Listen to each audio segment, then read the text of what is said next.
வணக்க மக்களை, சற்றுமுன் விளையாட மிக முக்கியமான செய்தி ஒன்று வெளியாகி இருக்கிறது. ஏவாவேலு மீது வழக்கு பதிவா? வரவேற்ற அண்ணாமலை விஜய்க்கு அனுப்பிய பெரிய பட்டியல் என்ன? வாங்க வெளியே கண்டலாம். அதாவது தமிழக அரசு வரலாற்றில் இந்த 2026 சட்டமன்ற தேர்தல் முடிவுக்கு பிறகுதான் தமிழகத்திலே, அதாவது புதிதாக ஆரம்பித்துள்ள 2 ஆண்டுகளில் விஜயின் இந்த தமிழக வெற்றி கழகம் தமிழகத்திலே ஒரு மிகப்பெருமையான கட்சியாக உருவெடுத்திருக்கிறதாம். அந்த வகையில் தான் 108 இடங்களை பிடித்து ஆட்சியை பொறுப்பேற்றிருக்கிறது. அந்த வகையில் தான், அதாவது கடந்த 2022ஆம் ஆண்டு வழங்கப்பட்ட அந்த சாலை ஒப்பந்தங்களை செயல்படுத்தியதில் முறைகேடுகள் நடந்ததாக கூறப்படும் புகாரின் பேரில்தான் தாவேக அரசின் வழிகாட்டுதன்படி லஞ்ச ஒழிப்பு மற்றும் ஊழல் தடுப்பு முறை நேற்றைய முன்னாள் அமைச்சரான திமுகவின் ஏவாவேலு வீட்டில் தொடர்புடைய இல்லங்கள் மற்றும் இதர இடங்களில் கூட அறிக்கை தகவல் பதிவு செய்திருக்கிறது. இதனைத் தொடர்ந்தான் பாஜகவின் மாநில முன்னாள் தலைவர் அண்ணாமலை அவர்கள் வீத லீடர் என்ற ஒரு இயக்கத்தை ஆரம்பித்திருக்கிறார். அதாவது அண்ணாமலை அவர்கள் தன்மையில் பாஜகவிலிருந்து விலகி புதிய இயக்கத்தை ஒன்று தொடங்கியிருக்கிறார்.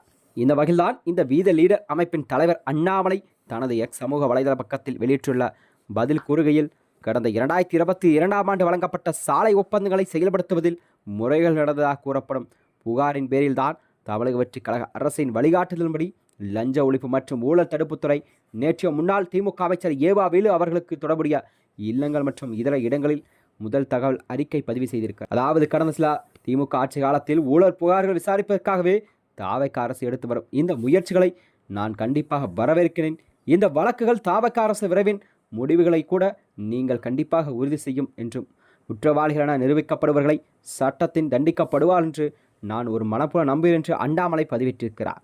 அது மட்டுமின்றி, அதாவது அண்ணாமலை அவர்கள் பிஜிஆர்என்ஜி ஊழல் விதிகளை மீறி ஒரு ஒப்பந்தத்தை மீண்டும் வழங்கிய பின்னர் தான் அது ஒரு அம்பலமாக பெறும் என்று அவை ரத்து செய்தார். அதாவது பொங்கலுக்கு வேட்டி சேலை பருத்தி பதிலாக கூடுதல் மாஸ்டர் பயன்படுத்தி மற்றும் இதற்கான ஆதாரங்களையும் லஞ்ச ஒழிப்புத்துறை சமர்ப்பிக்கப்பட்டிருக்கு. இவ்வாறு ஒவ்வொரு துறையிலும் ஊழல் நடைபெற்ற திமுக அரசை கண்டிப்பாக கண்டித்துதான், அதாவது பாஜகவின் மாநில முன்னாள் தலைவர் அண்ணாமலை அவர்கள் குற்றங்களை சாட்டியிருக்கிறார். அது மட்டுமின்றி அவர் ஒவ்வொரு துறையிலும் நடைபெற்ற ஊழல்களை பற்றி விவரித்திருக்கிறார். அந்த ஒவ்வொரு துறைகளிலும் நடைபெற்ற ஊழல்கள் கண்டிப்பாக உறுதி செய்யப்பட வேண்டும். அதற்கானவர்களை கண்டிப்பாக கூடிய உறவில் தண்டனை கண்டிப்பாக அவர்களுக்கு வழங்கப்பட வேண்டும் கண்டிப்பாக என்று அவர் கூறியிருக்கிறார். இந்த வகையில்தான், அதாவது முதலமைச்சராக பொறுப்பேற்றுள்ள விஜய் அவர்களுக்கு அண்ணாமலை அவர்கள் கோரிக்கையாக இதை விடுத்திருக்கிறார். விஜயின் அடுத்த கட்ட நகர்வை என்னவாக இருக்கும் என்ற கேள்வியெல்லாம் மக்களிடம் வெகுவாக எழுந்திருக்கிறது. அதாவது கடந்த ஆட்சி காலத்தில் நடைபெற்ற இந்த ஊழல் மற்றும் லஞ்ச ஒழிப்புத் துறையில் கண்டிப்பாக புதிய மாற்றம் நிகழக்கூடும் என்றுதான் மக்களிடம் நல்ல வரவேற்பு பெற்றிருக்கிறதா. விஜயின் இந்த அதிரடியான முடிவுகள் என்பது தமிழக மக்களிடம் மட்டுமின்றி நல்ல வரவேற்பையும் பெற்றிருக்கிறது.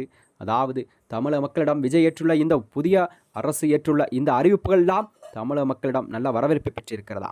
மேலும் இது போன்ற வீடியோக்களை தெரிந்து கொள்ள நமது சேனலை மறக்காமல் சப்ஸ்கிரைப் செய்து. நன்றி, வணக்கம்.